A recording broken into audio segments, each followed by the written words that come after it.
आपके बॉस ने कहा पाई चार्ट बनाओ, लेकिन रुकें, ऐसा चार्ट मत भेजें जो सब कंफ्यूज कर दे। सिर्फ स्लाइसिस देखकर डाटा समझना मुमकिन नहीं। हर नंबर छुप जाता है और चार्ट अनरीडेबल लगता है।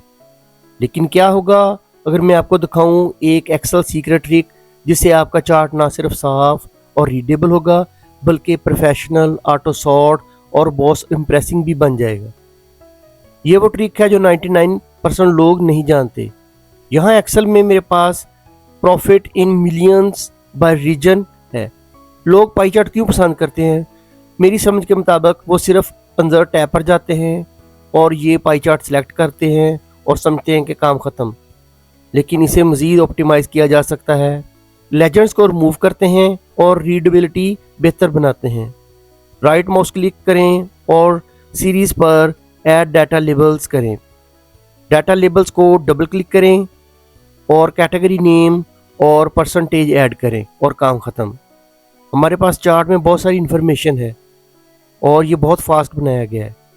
ऐसा बिल्कुल ना करें, बल्कि आप इससे बेहतर चार्ट प्रेजेंट कर सकते हैं। तो चलें देखते हैं कि हम कैसे चार्ट को बेहतर बना सकते हैं। पाई चार्ट के अल्टरनेटिव डायनेमिक चार्ट बनाने के लिए सबसे पहले हम अपने डाटा रेंज को सिलेक्ट करते हैं। इसको कंट्रोल सी से कॉपी कर लिया और यहाँ पे जाके इसको राइट क्लिक करके इसको पेस्ट एज लिंक कर लेते हैं। पेस्ट लिंक जो करने का ट्रिक है उसका मैं बाद में बताऊंगा कि ये मैंने क्यों किया है। अपने डाटे को सिलेक्ट करेंगे और इंसर्ट टैब के अंदर जाकर हम ये वाला चार्ट वाला जो ऑप्शन है इसको सिलेक्ट करेंगे और 2D क्लस्टर्ड बार चार्ट जो है उसको हम सिलेक्ट कर लेंगे। इसको थोड़ा सा हम व्यू बड़ा कर लेते हैं और इसके ऊपर जो ग्रिड लाइंस हैं इनको हम रिमूव कर देते हैं। बार्स के ऊपर क्लिक करेंगे, राइट क्लिक करेंगे और इसकी जो फॉर्मेट डाटा सीरीज है इसको सिलेक्ट कर लेंगे। तो फॉर्मेट डाटा सीरीज की विंडो आ जाएगी। इसका जो गैप होगा 40% कर लेते हैं ताकि इसकी जो थिकनेस है थोड़ी सी बढ़ जाए। बार्स हमारे ऑलरेडी सिलेक्ट हैं, राइट क्लिक करेंगे, ऐड डाटा लेबल कर देंगे। डाटा लेबल को सिलेक्ट करेंगे और इसको होम टैब के अंदर जाके इसको बोल्ड कर लेते हैं और थोड़ा सा इसका फॉन्ट साइज बढ़ा देते हैं। हमने डाटा लेबल्स को सिलेक्ट किया हुआ है। इधर फॉर्मेट डाटा सीरीज की विंडो के अंदर हमने सीरीज ऑप्शन को सिलेक्ट करना है और ये इनसाइड बेस इसको हमने सिलेक्ट कर लेना है। हमारे जो डाटा लेबल हैं वो बिल्कुल इनसाइड बेस के ऊपर जाके मूव हो गए। डाटा लेबल्स ऑलरेडी सिलेक्टेड हैं लेकिन वो विजिबल नहीं है क्योंकि उनका कलर जो है इधर शो नहीं हो रहा। हमने इसको सिलेक्शन मोड में रहने देना है और इनका फॉन्ट कलर जो है इसका वो वाइट कर देना है। और उसके बाद हमने क्या करना है कि इसके ऊपर हमने परसेंटेज भी लेके आना है, बिल्कुल उसी तरह जैसे कि हम पाई चार्ट के ऊपर परसेंटेज भी शो कर देते हैं। लेकिन ये जो हमने इधर चार्ट बनाया है इसके ऊपर तो सिर्फ एक डाटा लेबल ही शो हो सकते हैं। लेकिन हम एक ट्रिक के ज़रिए यहाँ पे ये जो काम परफॉर्म करेंगे वो क्या करेंगे कि हम इधर एक परसेंटेज का एक कॉलम बना लेते हैं और यहाँ पे नीचे टोटल लिख देते हैं और इन वैल्यूज़ का हम टोटल ले लेते हैं। हम अब परसेंटेज इधर लगाएंगे, इक्वल का साइन डाल के हमने ये वाली वैल्यू सिलेक्ट की और डिवाइडेड बाय ये वाले टोटल सेल को सिलेक्ट कर दिया और F4 की से टोटल सेल को लॉक कर दिया, मल्टीप्लाई बाय 100 कर दिया। तो ये परसेंटेज में आ गया। लेकिन इसके साथ परसेंटेज साइन लगाएंगे, यहाँ से हम इसको परसेंटेज साइन लगा देंगे तो ये परसेंटेज साइन आ गया। अब ये प्रॉपर परसेंटेज में नहीं आया। अब क्या करेंगे, एक और ट्रिक है, हम इधर 1% लिखेंगे और उसको हम कॉपी करेंगे और इसके ऊपर जाकर राइट क्लिक करेंगे और इसको पेस्ट स्पेशल वाली विंडो को ओपन कर लेंगे और यहाँ से ये मल्टीप्लाई करेंगे और ओके कर देंगे। अब हमारे पास ये वाला जो डाटा है वो प्रॉपर शेप के अंदर आ गया है। अब हम इसको नीचे तक मूव कर देंगे और इसकी जो डेसिमल प्लेसेस हैं 1 डेसिमल प्लेस कर देते हैं। अब हमने क्या करना है कि अपने डाटे के ऊपर परसेंटेज भी शो करनी है।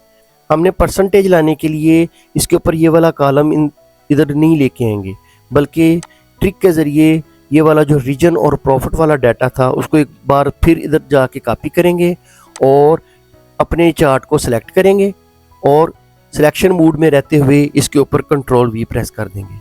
हमारे पास जो दूसरा जो चार्ट था वो भी इसके ऊपर इंसर्ट हो गया। अब हमारे पास ये जो दूसरा ऑरेंज कलर का जो बार्स आ रहे हैं इनको हम सिलेक्ट करेंगे और राइट क्लिक करके ऐड डाटा लेबल कर देंगे। दोनों के जो लेबल्स हैं वो बिल्कुल सेम वैल्यू शो कर रहे हैं।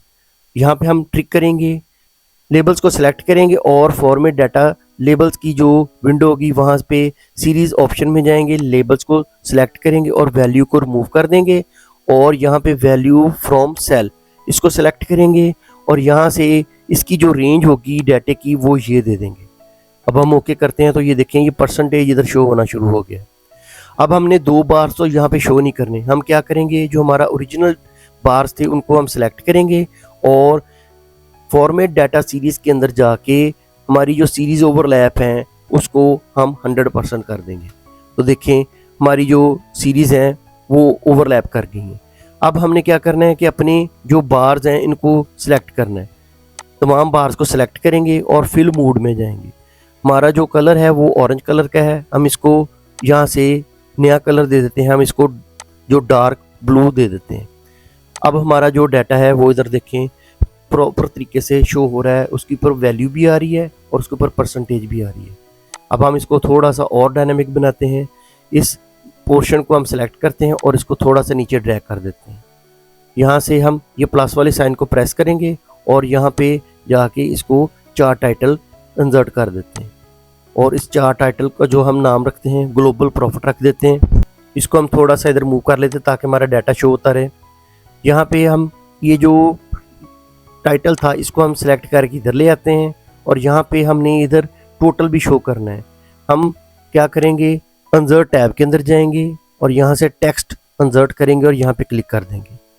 टेक्स्ट जो है वो एडिट मोड में है, एडिट मोड में रहते हुए ही हमने फार्मूला बार के ऊपर जाना है, इक्वल का साइन प्रेस करना है और ये वाला टोटल जो है ये सिलेक्ट करके एंटर कर देना। अब हमारा जो है वो जो टोटल है वो भी यहाँ पे शो हो रहा है। अब हम इसको थोड़ा सा इधर मूव कर देते हैं। इतना डायनेमिकली तौर पर मैंने ये वाला जो चार्ट है वो आपको बनाना सिखाया है। अब आपने ये फैसला खुद करना है कि आपको पाई चार्ट ज़्यादा प्रेजेंटेबल लग रहा है या ये वाला जो चार्ट मैंने बना के दिखाया है ये ज़्यादा प्रेजेंटेबल है। यहाँ तक हमारा चार्ट बन गया है। अब हमने इसको और ज़्यादा प्रेजेंटेबल करने के लिए अपने डाटे को इधर से सिलेक्ट करेंगे और रिमूव कर देंगे। यहाँ पे हम सॉर्ट फार्मूला लगाएंगे, सॉर्ट, और उसके बाद हमने इसका जो अरे है वो ये वाला दे देते हैं और कॉमा डाल के 2 डाल देते हैं और ब्रैकेट क्लोज कर देते हैं और एंटर करते हैं। अब देखें ये कितना अच्छा प्रेजेंट हो रहा है। अब हम जैसे ही इसके ऊपर कोई वैल्यू कम या ज़्यादा करते हैं तो ये डाटा की जो सॉर्टिंग के मुताबिक डाटा भी ऑटोमेटिकली रिफ्रेश होता जाएगा। हमारे पास ये जो हाईएस्ट वैल्यू है वो 222 की है, हम इसको चेंज करते हैं। हम ये वाली जो वैल्यू है इसको हम 361 कर देते हैं। तो ये देखें डाटा ऑटोमेटिकली सॉर्ट भी हो गया है और अच्छे तरीके से प्रेजेंट भी हो रहा है। मेरी वीडियो को लाइक कीजिएगा, शेयर कीजिएगा और सब्सक्राइब कीजिएगा। खुदा हाफिज़।